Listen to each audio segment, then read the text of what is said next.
మోదీ చేసే పనులు ఎలా ఉంటాయంటే అర్థం కాకుండా ఉంటాయి ప్రపంచ దేశాలకి. అదే విధంగా శత్రువు ఇప్పుడు మనకి ఆపోజిట్ లో ఉండే వాళ్ళకి మన అడుగులు ఎలా ఉంటాయో కూడా వాళ్ళకి తెలియకుండా ఉంటుంది. ఇప్పుడు ట్రంప్ అదే చిన్న పిల్లాడిలాగా కింద పడి గిలగిల కొట్టుకున్నట్టు గిలగిల కొట్టుకుంటున్నాడు. అసలు ఏం చేస్తున్నారు, ఏమవుతుంది అని చెప్పి. మోదీ ఏ మాట మాట్లాడకుండా టారిఫ్స్ వేస్తే ఇప్పుడు చైనా వాళ్ళు ఎలాగా బ్యాక్ టారిఫ్స్ అని చెప్పి రిటర్న్ ఎక్కువ వేశారు, మళ్ళీ రెసిప్రోకల్ టారిఫ్స్ అని చెప్పి వేశారు కదా. ఇలా చాలా కంట్రీస్ ఆ కంట్రీ మీద పడి తిట్టడము అట్లా జరిగింది. కానీ మోదీ ఏమీ మాట్లాడకుండా మాట్లాడింది భారతదేశంలో మీరు మన ప్రొడక్ట్స్ మనం కొనుక్కుందాము అని ఒక మాట మాట్లాడారు అంతే. ఇంకా ఎక్స్ట్రా ఏమి అనకుండా అమెరికాను తిట్టేయకుండా దూషించకుండా కామ్ గా ఉండి ఏది మాట్లాడాలి, ఎంత మాట్లాడాలి, ఎక్కడ మాట్లాడాలి, ఎలా మాట్లాడాలి అనే దాంట్లో కామ్ గా ఉండి ట్రంప్ కి పిచ్చుకొక్కలాగా వాడు గిలగిల కొట్టుకుంటున్నాడు. ఏంటి అసలు ఏం అనట్లేదు, ఏంటి ఏమి తిట్టట్లేదు, లేదా ఫోన్ ఎందుకు చేయట్లేదు అని చెప్పి ఫోన్ ముందు కూర్చొని అమ్మో ఎప్పుడు చేస్తాడు ఫోన్ అన్ని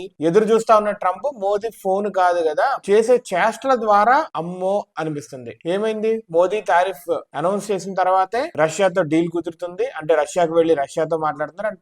అండ్ పుతిన్ భారతదేశం విజిట్ డిక్లేర్ చేశారు. త్వరలో భారతదేశానికి విజిట్ రష్యాతో అయింది. బ్రెజిల్ ప్రైమ్ మినిస్టర్ తో ఫోన్ లో మాట్లాడారు. దాని తర్వాత చైనాకి వెళ్ళబోతున్నారు. సో చూడండి, అమెరికాకి అగైనెస్ట్ గా ఉన్న నేషన్స్ అన్ని కలుస్తున్నాయి చిన్నగా. బ్రిక్స్ బేసికల్లీ అన్ని కలుస్తున్నాయి అండ్ స్ట్రాంగ్ డెసిషన్స్ తీసుకోబోతున్నారు ఈ టారిఫ్స్ ని అడ్డుకుంటానికి. డైరెక్ట్ గా ఏం తిట్టలేదు. ఇదివరకు రోజుల్లో ఇలా అమెరికా ఏమన్నా అనగానే గజ గజ గజ గజ వణిపోయి అమెరికాలో ఉన్న మన లాబీస్ ని యాక్టివేట్ చేసుకుంటాము, అలాగే అక్కడ ఉన్న మీడియాకి డబ్బులు ఇచ్చుకుంటూ ఇలా ఉండేది. ఇందిరాగాంధీ ఉన్నప్పుడు కూడా అమెరికా వద్దు అంతని చెప్పి న్యూక్లియర్ టెస్ట్ ఆపేశారు. తర్వాత వాజ్పేయి గారు ఉన్నప్పుడు పోఖ్రాన్ లో చేసుకుని మనకి న్యూక్లియర్ బాంబ్ తయారు చేసుకుంది.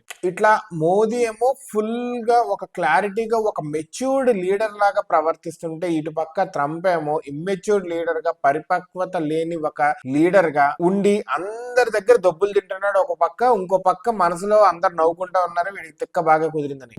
పోయినసారి బైడెన్ ఉన్నప్పుడు రష్యా ఉక్రెయిన్ వార్ స్టార్ట్ అయింది. అండ్ ఆ టైంలోనే మనం కొంటున్నప్పుడు బైడెన్ అంటే ట్రంప్ ఏమన్నాడు, అది ఎవరి కంట్రీ ఇష్టం వాళ్ళది అని చెప్పి అప్పుడు కామెంట్ చేసినాడు. ఇప్పుడు వచ్చేసరికి ఇట్లా మాట్లాడుతున్నాడు, దీనికంటూ ఎక్స్ట్రా టారిఫ్స్. ఇదేదో రష్యాని బూచిగా చూపించి, రష్యా ఉక్రెయిన్ వార్ ని బూచిగా చూపించి చేయటమే కానీ ఇదంతా ఒక రకంగా చెప్పాలంటే business man mind set politics లో 100% వర్తించదు. ఓన్లీ 50%, 40% ఇలాగే వర్తిస్తుంది. అవసరమైన దగ్గర వర్తిస్తుంది కానీ ప్రతి దాంట్లో ఆ మైండ్ సెట్ పెడితే అడుక్కు తింటారు. రష్యా మీద, భారత్ మీద, చైనా మీద శత్రుత్వం పెట్టుకొని నిలవలేడు, ఉండలేడు కూడా. ఎందుకంటే పాత రోజుల్లో కాదు, ఇప్పుడు అన్ని కంట్రీస్ వాళ్ళ సార్వభౌమత్వాన్ని కాపాడుకుంటానికి చూస్తే చిన్న కంట్రీ అయినా కానీ వాళ్ళు టు స్టాండ్ స్ట్రాంగ్ అన్నట్టే చూస్తున్నారు. ఇప్పుడు అసలు మోడీ చేష్టలకి, మోడీ ధైర్యానికి ట్రంప్ బిత్తరపోతున్నారు. మిగతా దేశాలు కూడా ఒక రకంగా బిత్తరపోతున్నారు. మనకు సపోర్ట్ ఉండే దేశాలు క్లాప్స్ కొట్టుకుంటున్నాయి, అపోజిషన్ లో ఉండే దేశాలు షాక్ అవుతున్నారు.